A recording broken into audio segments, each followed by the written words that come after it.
Telekeşler Partisi tarafından yurdumuzdaki yukarı hucalar bilen yığcam hizmetdaşlıklar alıp barılýar. Häzirki wagtda Türkmenistan Daşary işler ministrliginiň halkara gatnaşyklary instituty, Türkmenistanyň inженер tehnik we uly kommunikasiýalar instituty, Türkmenistanyň telekommunikasiýalar we informatika instituty, Ýaşyl Kakaýew adyndaky Halkara Neftgaz Üniversiteti, şeýlede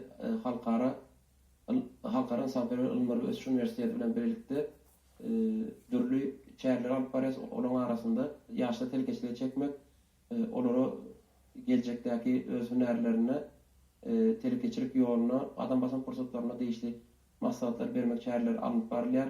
Ýurdumuzda döredilen ýaş alymlar geňeşiniň alyp barýan taslama sergilerine bizim partiýamyzyň agzalary, wekilleri gatnaşyp, ol taslamalara diýişli bahalar berip, gerekli olan ýagdaýynda telekeçiligi ilkinji ädime derýaly diýişli goldawlaryny, diýişli mümkinçilikleri döretmek üçin öz diýişli meýnamlaryny alyp barýar.